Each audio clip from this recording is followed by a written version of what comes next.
Welcome to the Fighting on Film podcast, the podcast all about classic and obscure war movies, from the Normandy landings to the days of chivalry and swords. If it's been captured on film, we're going to try and cover it. I'm Robbie of RM Military History. I'm Matthew Moss of Historical Firearms and the Armourer's Bench.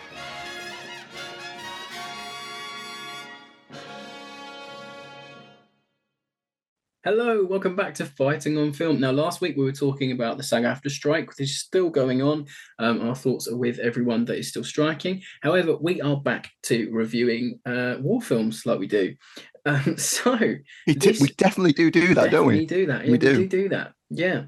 And this week, we genuinely couldn't decide on a movie.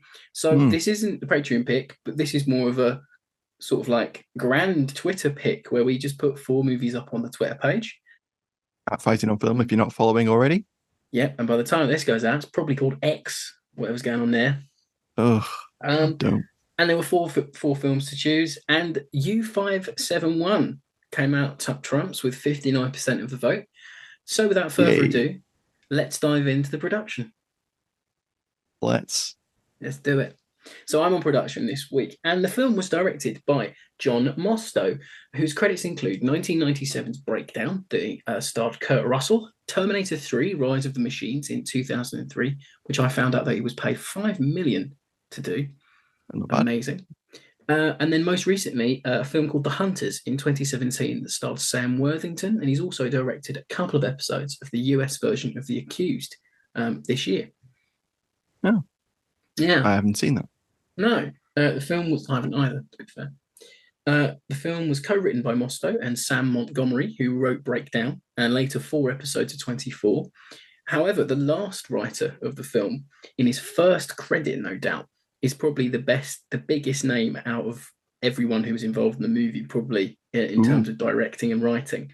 David Ayer. Okay, all right. Yeah, David Ayer, who obviously around here. In war movie terms, we know him of the writer and director of Fury in 2014. Its other works include Sabotage, Suicide Squad, and writing Training Day, which came out in 2001. So, very talented writer and director. Very interesting competent. that he cut his teeth on this, and we'll hear more from him later in the same segment. But the film was produced by Dino De Laurentiis and his daughter. As you remember from the Anzio episode, big famous Italian producer, along with Studio Canal. It's distributed by Universal Pictures in the United States and Summit Entertainment overseas.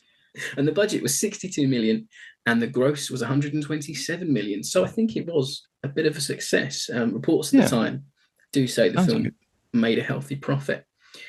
So the cinematography was by the late Oliver Wood. He broke through working as the director of photography on Miami Vice in the 80s, doing over 50 episodes. Then he broke through into features, and just a few of his credits: Die Hard 2, Sister Act 2, Face Off, the Bourne trilogy, which was BAFTA nominated for Best Cinematography on the final Bourne film in 2007. And his final credit, before he died in February of this year, was Morbius in 2022. So quite a big career.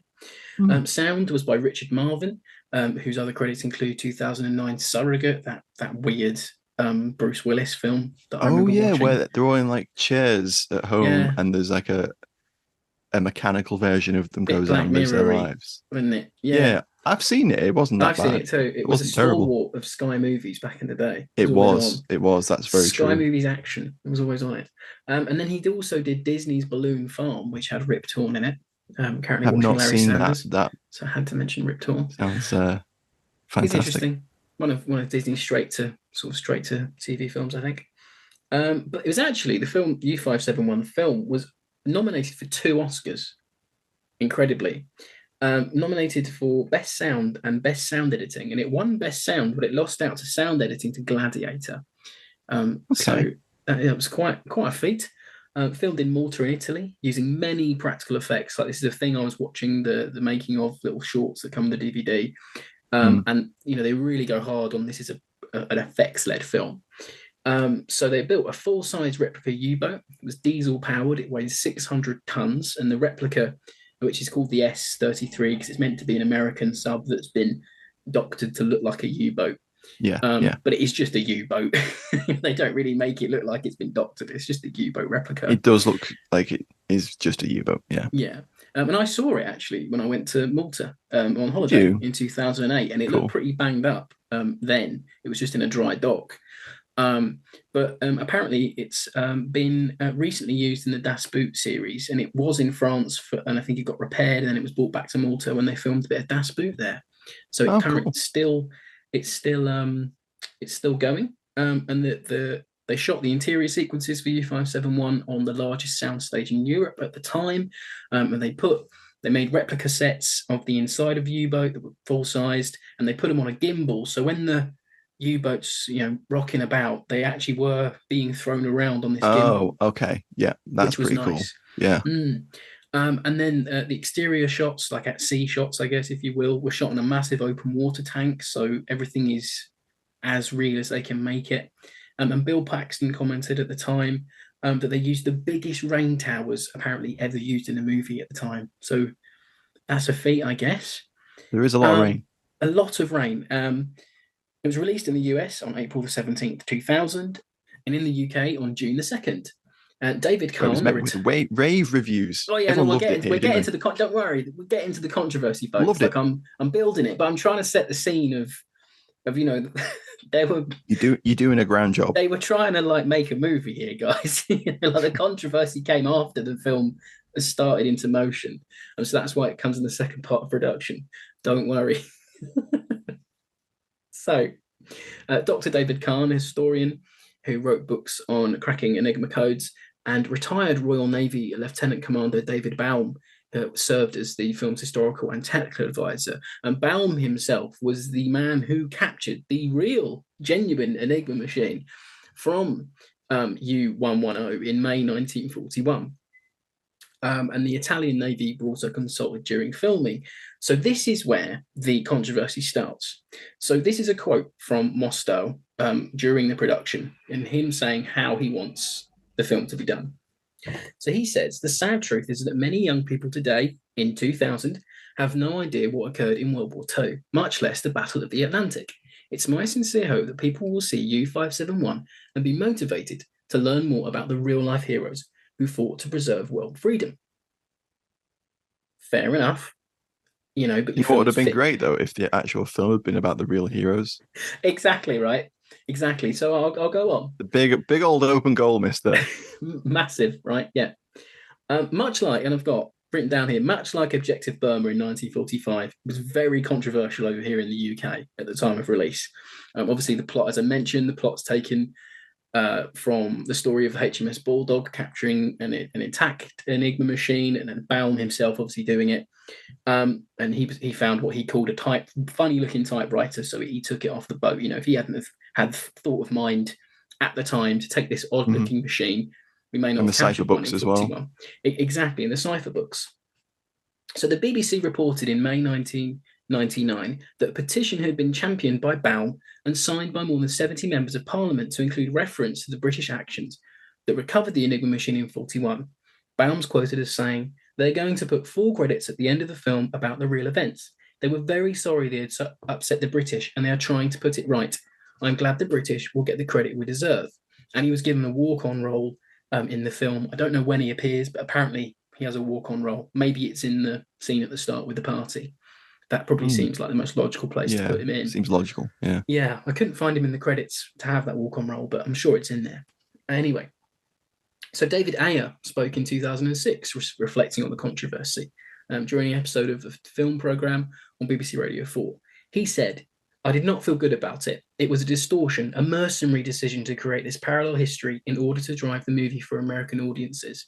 Both my grandparents were officers in World War II, and I'd be personally offended if somebody distorted their achievements.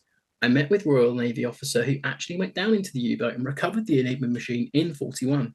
He seemed okay with it. He was a great guy, but I understand how important that event is to the UK, and I won't do it again." Fair enough. Fair enough. Yeah. And then even more so. So the film, it goes on, and the film comes out, and then in the week of release in the UK, it gets brought up in Prime Minister's question times. I don't think this has ever happened before or since about a war film. I can't think of another occasion when it has. No. No. So Empire magazine reported on this, and it was from, I think, the 8th of June, 2000. It says, Tony Blair's now waded into the affair by saying he entirely agreed with fellow MPs' comments that the film was an affront to the British Navy and war veterans, commenting that the film's depiction of an American rather than a British crew capturing a crucial Enigma machine during the war. He said, "We hope that people realise that there are people that in many cases sacrifice their lives in order that this country remain free." Culture Secretary Chris Smith, who has pledged to raise the thorny issue in Hollywood, commented on the Fury earlier, saying, "I think one of the things we need to make clear to Hollywood is, yes, if you're in the entertainment business, but people see your movies, they're going to come away thinking that information is not just entertainment." Thinking that's information, not entertainment. So, like, you know, what we say on the show, you got to be really careful. If your movie's about real events, make sure you tell people because it's important. And there's even more on this that I read, but I'm not going to read it out because it'll be here forever. But there was a thing in the stage where it was saying, like, well, if America's going to do this, then they really should reflect their own military history. You know, they should really talk about their invasion of Panama and Cuba, things like that. You know, saying there's a lot more controversy around their own military history at the time, so maybe they should go into that and not keep cherry picking our history out of there. Quite a bit of an attack job there. So this is reflected, I think, in the reviews as well. So I've chosen 2 reviews this week. Production's a long one this week, I know, but just thought it's interesting to get all the controversy out of the way before we look at this movie as a movie. Maybe we'll come back to controversies in final thoughts, but just thought it was interesting to get the discussion going. So Roger Ebert, good old trusty Roger Ebert, is first, and these are both from the time of release in their respective countries. So he says, "You can enjoy U571 as a big, dumb war movie without a brain in its head, but that doesn't stop it from looking cheesy. Producers Adino and Martha Laurentiis and director Jonathan Mostow have counted on a fast action to distract from the plausibility of most of the scenes at sea, especially the shots of the raft boarding party. Inside the sub, they have usual cliché. The sub dives beyond its rated depth, metal plates creak and bolt heads come loose under pressure." And then he ends by basically saying, "It cannot be blamed for one story element that's standard in all sub movies. The subs can be hammered, battered, shelled, death bombed, and squeezed by pressure, have leaks, fires, shattered gauges, ruptures, broken hoses, weak batteries, and irreparable diesel engines. But in the height of the action, everything more or less somehow works, much better than the screenplay at least." Yeah, I mean, the submarine does miraculously manage to still work by the end of the film, but it's incredible. Yeah, I feel like that's a little bit generous in places there. Yeah, like the scene where they're going across to the U-boat isn't that cheesy. Fine. It's not unbelievable. It works. It's fine. Yeah. Anyway, so George Perry of the BBC writes, "Controversy surrounds this submarine action film because Hollywood's rewritten history again. You can see the reasoning. Turning it into an American exploit makes for better box office.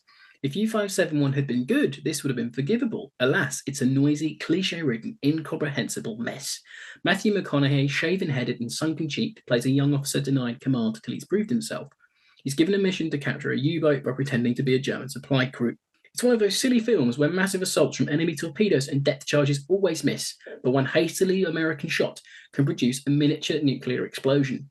Good actors like Bill Paxton, Harvey Keitel struggle with cardboard characters, and action sequences are chaotic with eardrum-bursting sound effects. The best U-boat film for me was Das Boot. This comparison is a travesty." That is absolutely fascinating. Yeah, it really is, isn't it? Because the production designer on U571 was Gotts Winder, who was the production designer on Das Boot. Exactly. And those interior scenes, you know, when they're on the U-boat, you can see the similarities. So you can see he's gone for a similar sort of production design.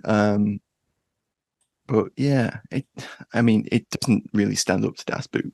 No, at the start, if you view that sequence at the start on the U-boat, where they're just chaps on a U-boat and you have no idea what's going on, and it just plonks you right in their whatever it's called, the cockpit of a submarine. I don't bloody know.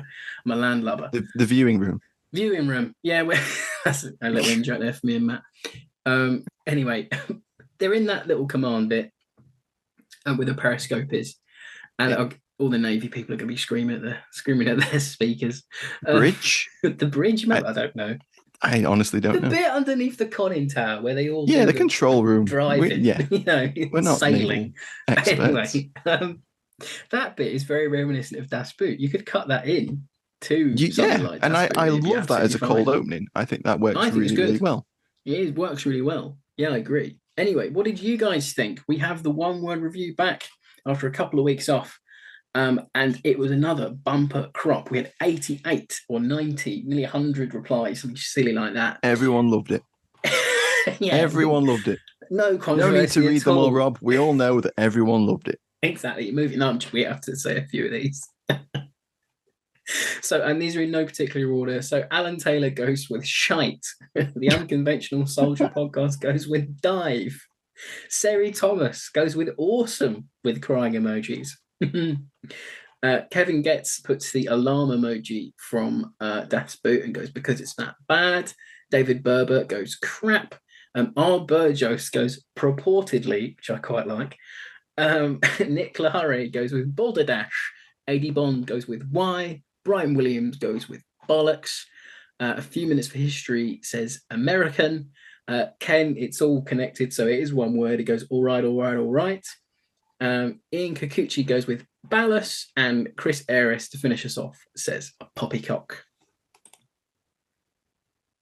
There's a consensus there somewhere.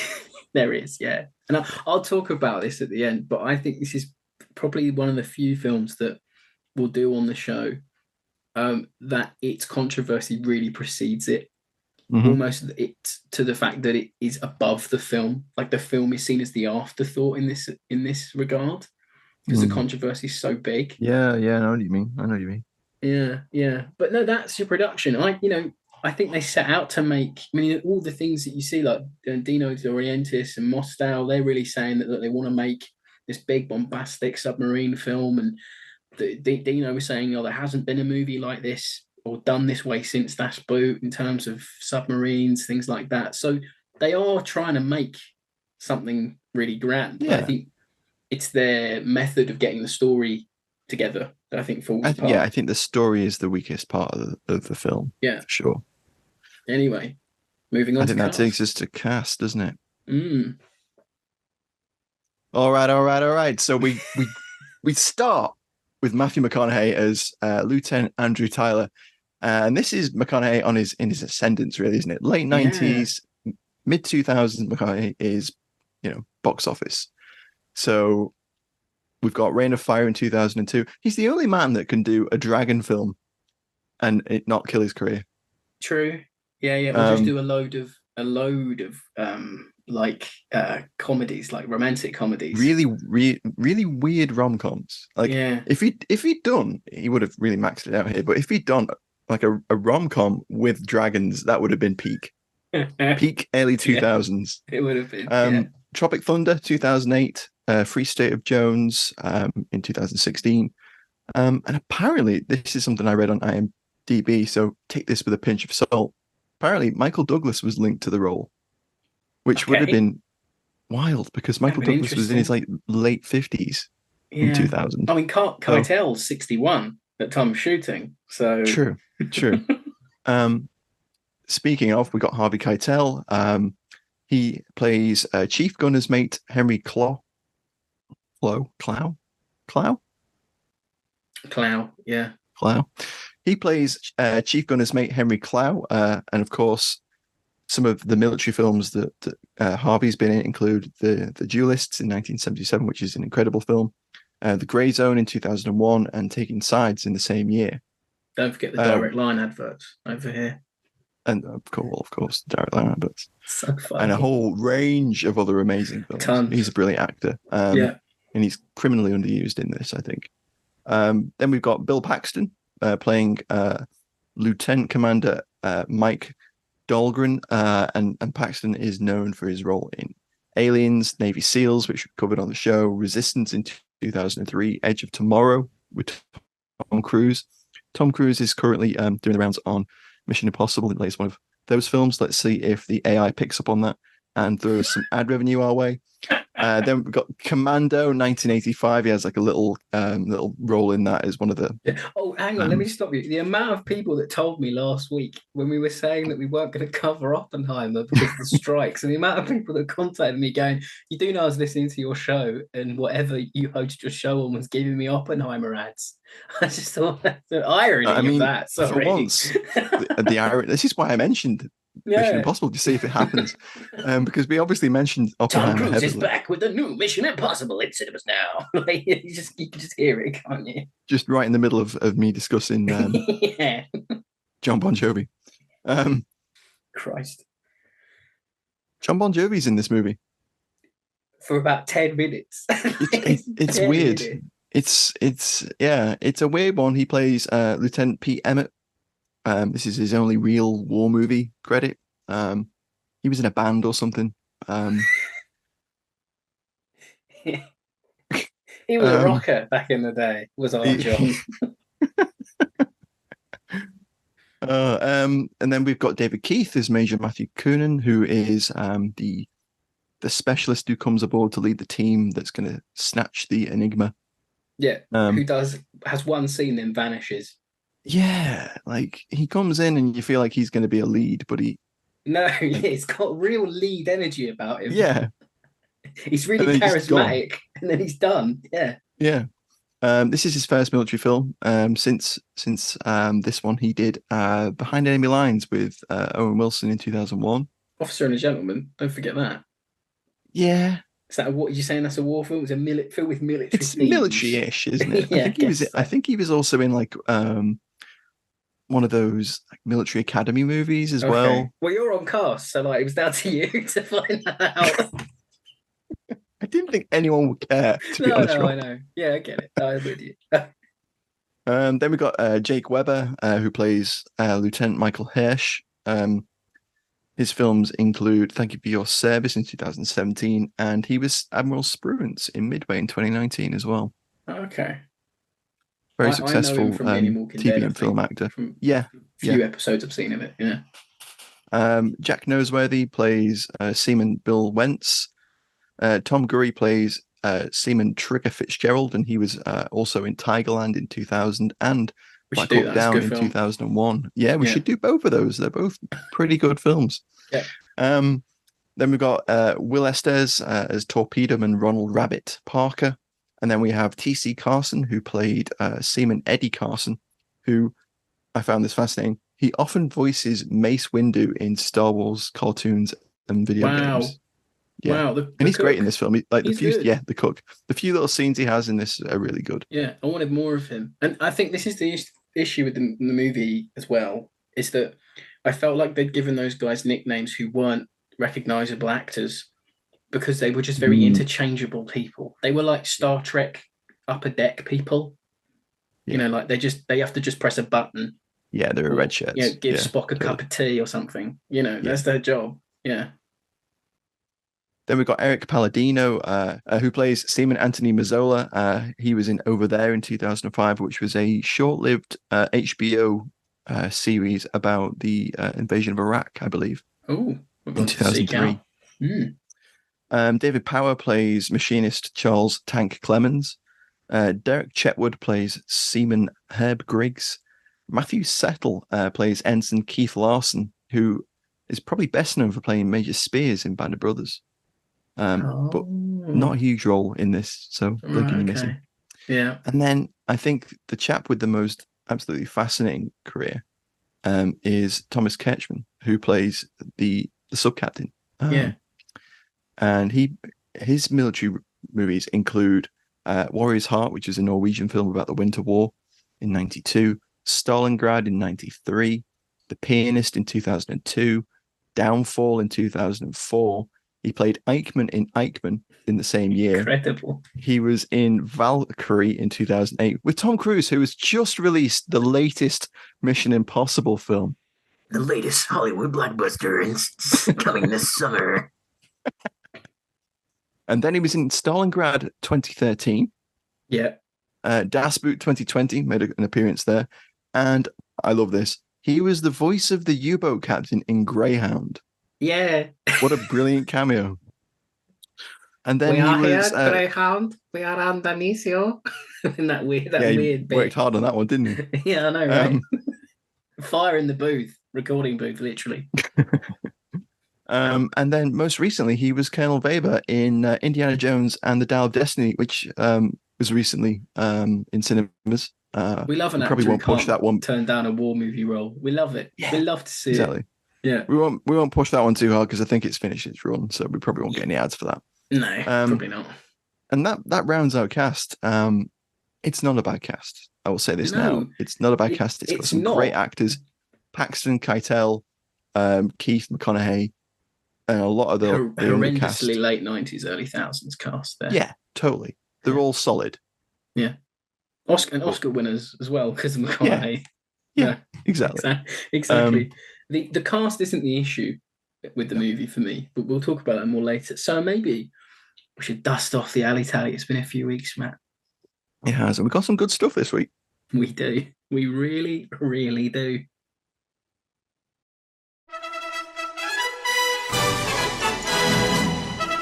It's time for Alley Tally on Fighting on Film.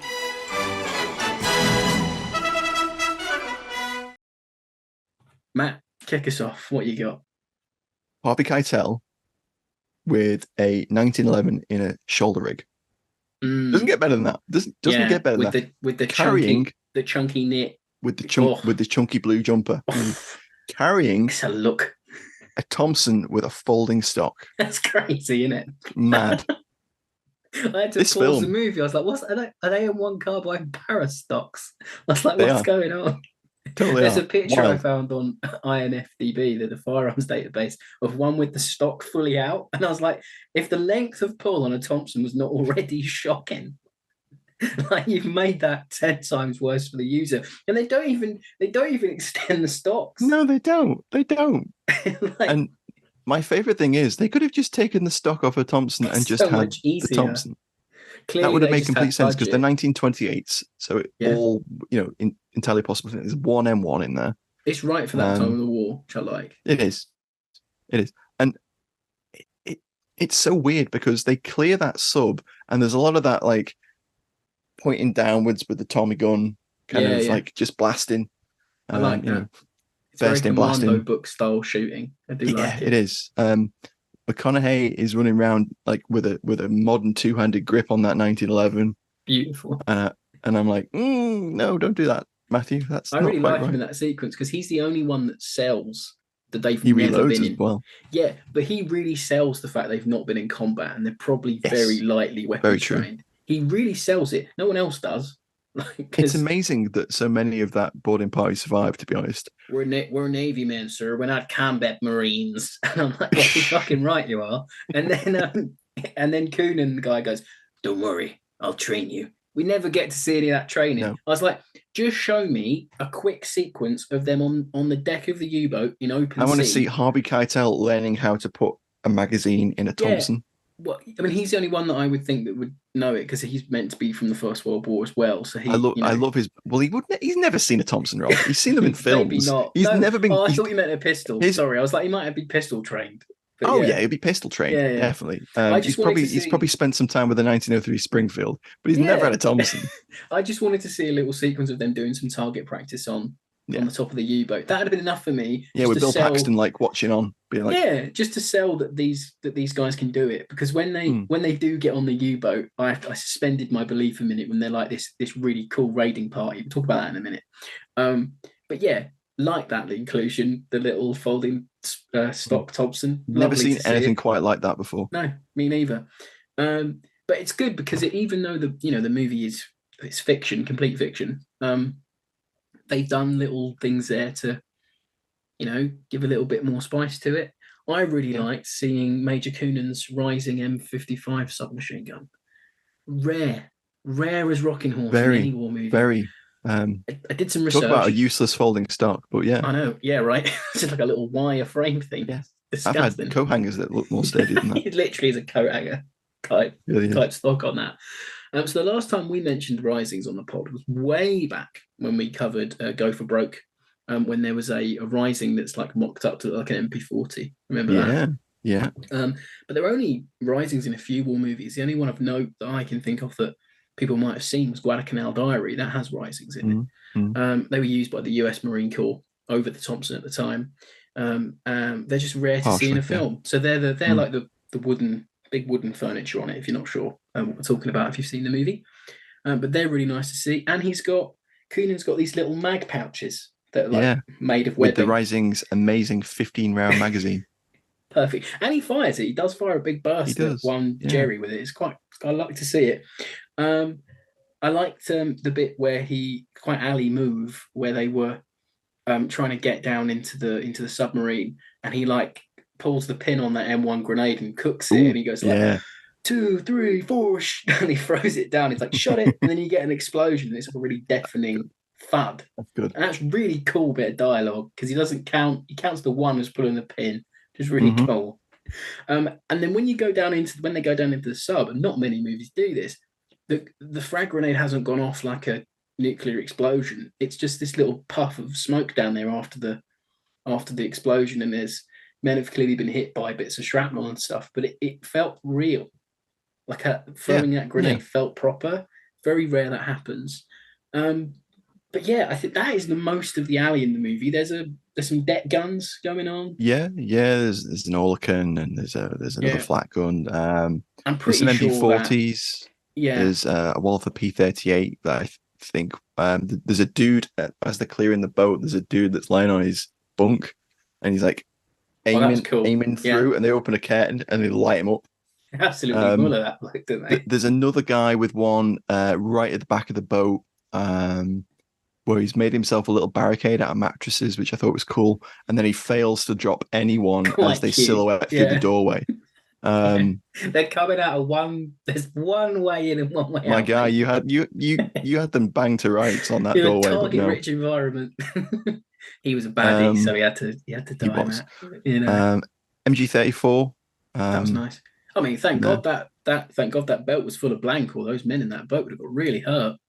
I know. Those poor seamen surviving the convoy. I know, right? At the beginning there. Oh. We just had to make sure the Germans blank saved lives. They were their baddies in this, man. Yeah. I wonder if that ever happened, anything like that. I did try to search it and I can't see remember. I think direct reference I've been told to something like that.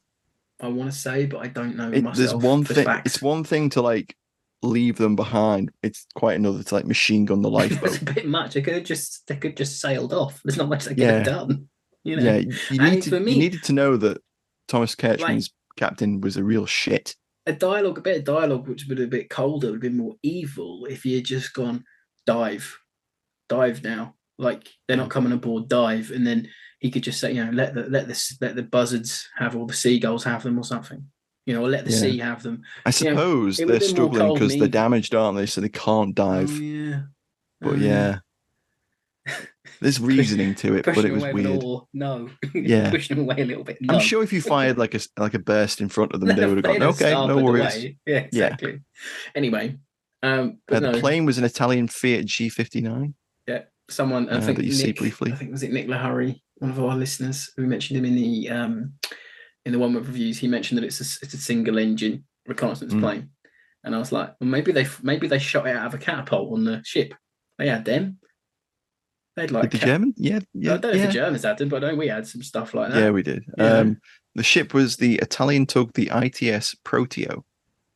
Yeah, it was definitely modern. Some of the shots that not really stood in for the German destroyer, which I'm like, oh, destroyer. Well, my favorite line of the whole film, Rob, was, "Oh my God, we're going to have to go through, the channel, which is full of German boats and ships." And I'm like, "What the fuck? No, how? No, it really isn't. Are you? Yeah, like, you have to go into like the Bay of Biscay or something." I'm like, exactly. Yeah.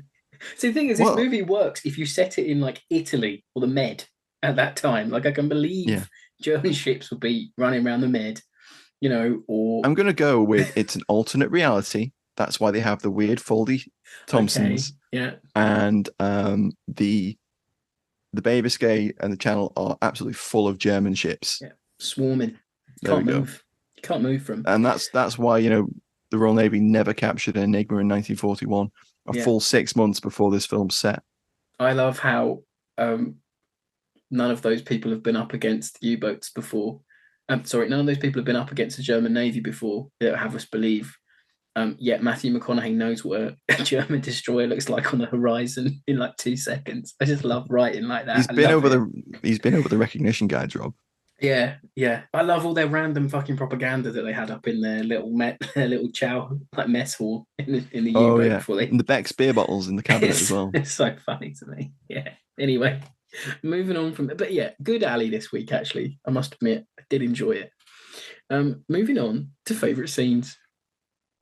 Hello there, sorry to interrupt. I wanted to let you know that you can now join our supporting cast over on Patreon. As thanks for your support, you'll be able to help us pick films, submit questions for guests, have first pick on brand new and exclusive merch, and much more. Thank you for your support. Now back to the show. Rob, what was your favourite scene this week? My favourite scene is the taking of U571. The sequence, that little. I thought you were going to say Pelham 123 then. That's a better film. Great film, love that film. Anyway, no, it's the bit where they transfer from the U-boat that's not a U-boat into the U571, and they're trying to they've got the one guy that can speak German right at the front, and he's been like, "I've got this bag full of porn for you," and they're like, the dialogue in that is wild because really he's there, clunky. he's like McConaughey's like jabbing him in the side with a Tommy gun saying, yeah. "You say something, talk, you say something, yeah. speak," and here she's like clammed up, and it takes the crew member who has a really great scene where he owns Wentz, Webber's character, Seaman Wentz, where he's like, "Yeah, I studied German at Brown University." Yeah, so fuck you, like, mate. well, why aren't you in the intelligence corps, my guy? No, right. You'd have been nabbed the minute you just signed up. Right. What did you do not to get picked up for officer training? What's gone on? But he finally does say something, and then he really leans into it. Goes for it.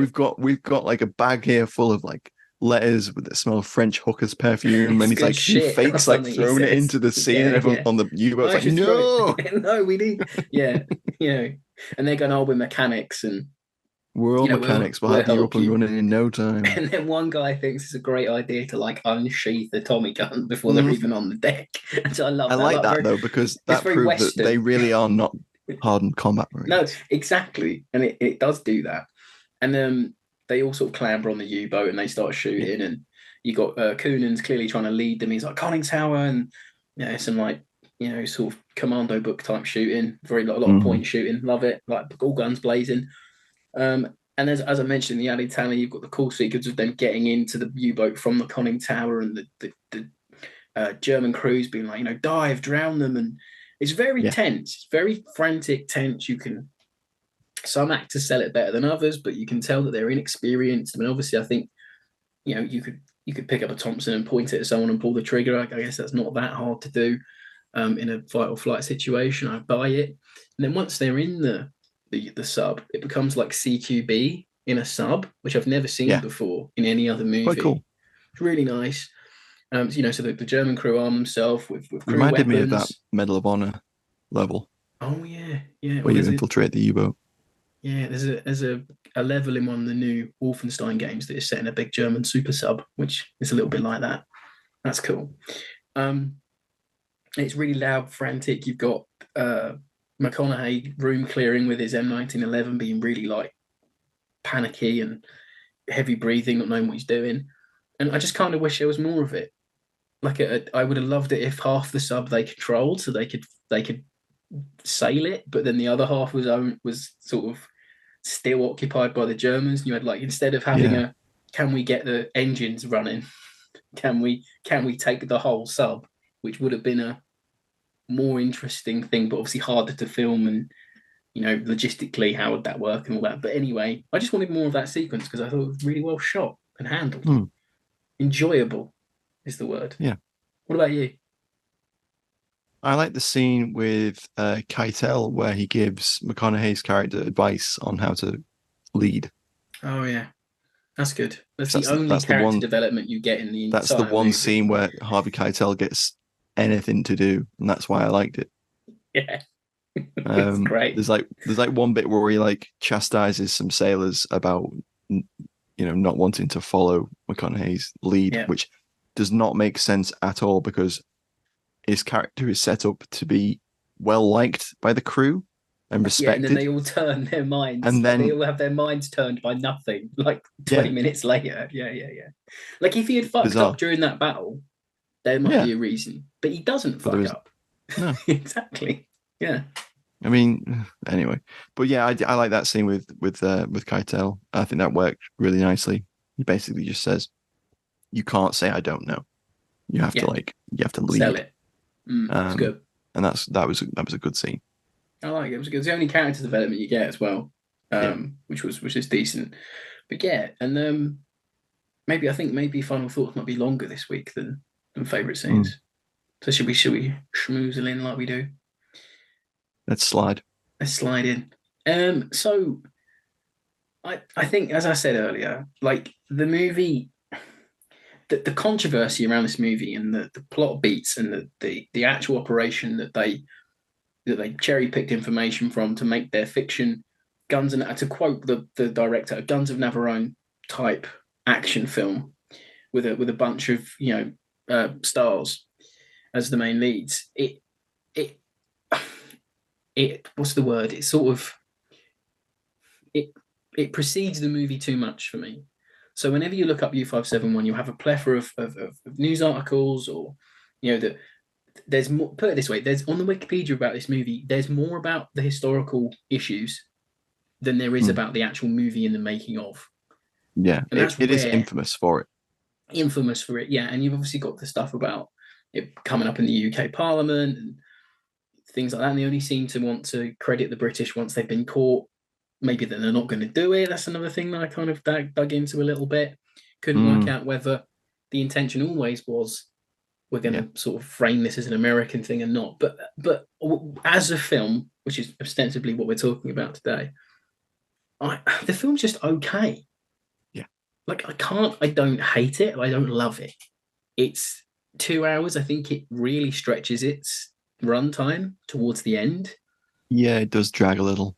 Yeah, there's too many shots of guys clinging on to the sides of the Uber going, oh, the depth charges. Like, I've seen it 20 minutes ago. I don't need more of it. Like, it went on too long, and the tension that you build from trying to escape from the destroyer is lost because it goes on too long. And there's so much going on that trying to raise the stakes, and the stakes they're not staking because there's so much going on. I'm like, well, he's going to be fine. This person's going to be fine. You're not going to kill off Harvey Keitel. You're not going to kill off McConaughey. You'll kill off these lesser actors because they're not well known, or they've served their purpose. So, man has, I don't know, sent off Torpedo 1. That was his job. Oh, he's dead now. Yeah. Or man has to Emmett or Tiger, wherever the guy was, pull the little valve to make sure the U-boat can do something important. Oh no, he drowns. Yeah, the air valve. Yeah. I knew he was going to drown because he's not McConaughey or Keitel. Like there wasn't enough tension. And even then, those characters are so one-dimensional. I don't really care anyway. McConaughey's charismatic. He carries it enough anyway. Yeah, he does. But I think there's possibly too many characters in the sub at that point. What happened to the rest of the German crew? We never find out. They took them off, and they all died on the S-33, I think. Oh, you see them loaded into one more boat as it goes across. Yeah, they do. Yeah, they do. Hang on. Yeah, they do that. Sorry. I actually do like that sequence where someone just turns around. Like, probably should have had a lookout. Yeah, exactly. Keeping an eye out for anything. But just the way that single torpedo comes out of nowhere is really nice. Reminded me of when they do that, when they're transferring in Under Siege, when they get attacked. Reminded me of that. Oh, yeah. When they're on the U-boat there. That was good. But yeah, it's a little bit long in that end sequence. I think it front ends itself a lot. The first hour was very well done, very punchy, engaging. And then, what do they do now? Because they have to escape. They can't really go anywhere, really. They're like, we have to get to our own waters and get to Allied airspace. And one of them says, call for an airstrike. And I'm like, for fuck's sake, I said that in 1940. And then later on, one of them says air cover. So I'm like, that's much better. Yeah. But anyway, one thing that did annoy me, I think McConaughey says fire throughout the whole film, which shoot. Like, you don't say fire on a Oh, right. on a US Navy vessel or boat. Shoot torpedoes. Yeah, it's shoot. I Because didn't know that. if you shout fire, it means there's a fire. There's a fire. Okay, that makes You know? sense. Yeah. I think that's a few navies are like that, but yeah, I was like, yeah. Like to me, just the second half was just weak. You know, Seen a couple of films like that this week. For me, I think the cut to make it PG-13 from R-rated probably hurt it a little bit. Apparently, they digitally removed a lot of the blood squibs. Oh, really? From that initial firefight in the boarding sequence. Oh. John Bon Jovi was supposed to have a very gory decapitation death. Yeah, I heard that. I heard that got removed. Yeah. But I think he just gets shot. And it's very blink and you miss it. So we were talking before we began recording. Rob was saying, like, I kept thinking John Bon Jovi was the sonar guy or the radio guy. Yeah. Yeah, like clean, and I can understand cut, why. thin American man. Like they all look the same. Yeah, it's very true. Yeah. Yeah, I mean, I was not pleased that this film won the vote. I'll be honest. There was a couple of good options in there, but everyone kind of like Matt was vindictively went for this. I love it. Thank you, FOF fans. I love it. I love that you want us to review these movies that you really want us to review. It's one of the reasons we do it, because as I say every week, or 9 times out of 10, I go, you can't watch AAA movies every week. You got to watch the random and the obscure. It's just, this film's just interesting because it's so despised by the history community. I think the general public didn't hate it, but because it made money. Obviously, they didn't hate it because it made money. Yeah. But over the years, it's become this little black sheep of the family, of the war film family, who are like, oh, we don't want to play with you anymore. We don't like you because you've muddied It's the fury of the 2000s. It is, yeah. Isn't it? Yeah. And I'll be honest, like, it's a very mid film. It's mediocre. Is the word this week. It's competently made, great cast, solid cast. But they're not stretched. They're not given anything to do. It dips in the middle, as we've said. There's some genuine moments of tension with some of the depth charging, which was a pretty competently made depth charge sequence, I thought. But then there's some really predictable characterization. There's the guy who second guesses the lieutenant's orders. There's the classic NCO. And then the film really, really heavily signposts everything that's going to happen. Yeah. So the crewman dying, the lieutenant ordering men into situations where they might die. He literally has a conversation with Paxton. And the reason Paxton doesn't recommend him for command is because he's not demonstrated that he's willing to order his men into danger. Yeah. And I'm like, oh, okay, well, someone's going to get ordered into danger then, aren't they? Yeah. And then someone talks about like being depth charged, and then they get depth charged. And it's just like, stop signposting every damn thing. Like, yeah. It doesn't need to, like, you don't need to spoon feed the audience this much. No. Yeah. It's very every like, major like thing that happens gets like, oh well, this is going to happen. Like, and then at the climax of the film, Rob, literally, he draws out what is going to happen on a piece of paper. Shows you what's going to happen, yeah. And I'm like, you don't want to have to draw a diagram to explain the climax of your movie. Like, come on now. Or if you do that now, the trend is that you show it happening while you're talking about it, so you overdo the trope. And even Keitel has the moment where he's clearly harkening back to when he told McConaughey about, even if the plan's weird or wrong, you'd still 100% buy into it because the men have to buy into what you're saying. And you can tell him running the numbers in his head like C-3PO in the Millennium Falcon when they're trying to escape, and he's like, yeah, okay, fine, yeah, we'll go there, we'll do it. McConaughey's like, don't tell me the odds. Don't tell me the odds. Keitel. Never tell me the odds, Keitel. Yeah, never tell me. Yeah, exactly. But it's but yeah, I think perhaps the redeeming feature might have been if the ship had been saved by a British destroyer or Sutherland. That might have been fun. That might have helped because it's like, helped, yeah. Oh yeah, you managed to sink out of nowhere and you managed to sink the ship with that last torpedo, and it's like, oh, okay. I know. I loved it. I love that cliche that was. We got So one shot. cliche. I got one. It's the U-boat equivalent of I've got one clip left in Wind Talkers. Yeah. Yeah. It is truly. But I thought to maybe end the episode this week. It might be difficult off the top of our heads. People said at the time, "Oh, you should just make it a British story," and that got me thinking of in 2000. I mean, obviously now we have some very bankable British stars that are in Hollywood. You know, Benedict Cumberbatch, Colin Firths, Gary Oldman's, people like that. And obviously those people were around back in the early thousands, but you know, as well as now. Yeah, I don't know if Oldman or Firth would have done this, but if you'd have to cast it at the time for a British cast, I think you might struggle to make a film that would sell in America with British stars. Yeah, you'd have to have had a Royal Canadian Navy officer who was played by a really well-known American, or an American who's joined the Royal Navy to like lead it. You would have had to have had that kind of situation, I think. Yeah, you might have had who's the Irish guy who's in the Total Recall remake. Colin Farrell. Colin Farrell might have been in there at the time. Yeah. You might have got a Gary Oldman in there, but I can't. Tim Roth, might have worked, but even then, Tim Roth really box office at that time. But recognizable at least. Recognizable. This is the problem. I think now you would do it. I think easily. Bale. At that 2000. Bale. This is a year before American Psycho. Yeah. So, and in that same year, he's a villain in Shaft, and he's not really in it a lot. He could have been a supporting. He could have been, but I don't think he'd carry it. No, he couldn't carry it. Like, were people in 2000 being like, "Oh, I'd love to see this U-boat film with the kid out of Empire of the Sun in it"? Yeah, would they have said that?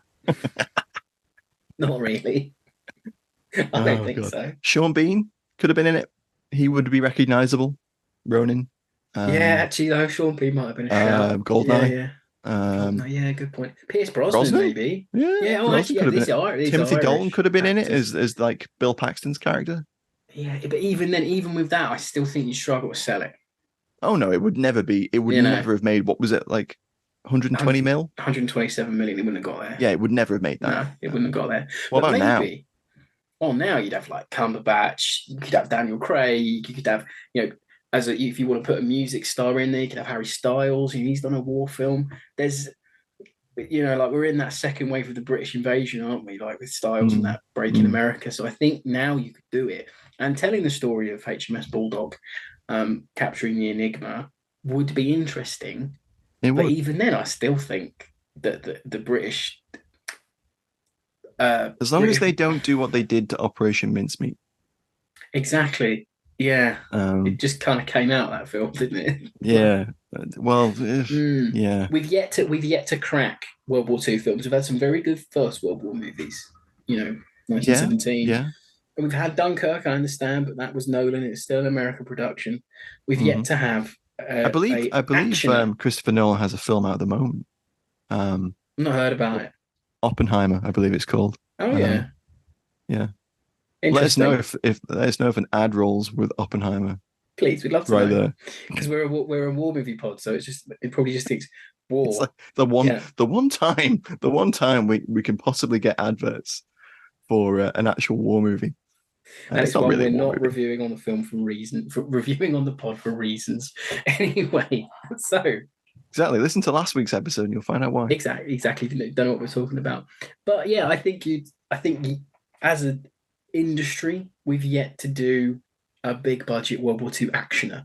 And I know those movies aren't as well. Are we going to get that with Cavill and that'll be the test. That's going to get that? Test. I don't know. Yeah, Ungentlemanly Warfare. Maybe that'll be the test. Anyway, that was U571 for this week. Matt, I think we're just calling it a bit mediocre, aren't we? I think so. I mean, I didn't hate it as much as I thought I was going to hate it. It's been a good 15 years since I've seen this film. And I know Rob hasn't seen it since you saw it as a kid. Yeah, when I was like 7 or 6. Yeah. So, I mean, we went into this pretty fresh. Obviously we had the controversy around it, and can't move for it. I tried to go into it fairly open-minded, and I just sat and watched it in bed. I poured a pint and noticed an Adidas sneaker about 13 minutes. You did. Which made the edit. So there you go. If that's that's going to be the end of this week, that there's an Adidas sneaker in the movie. It's okay. It's not awful. It is awful. Depends on. It's not bad, but it's standpoint. Bad.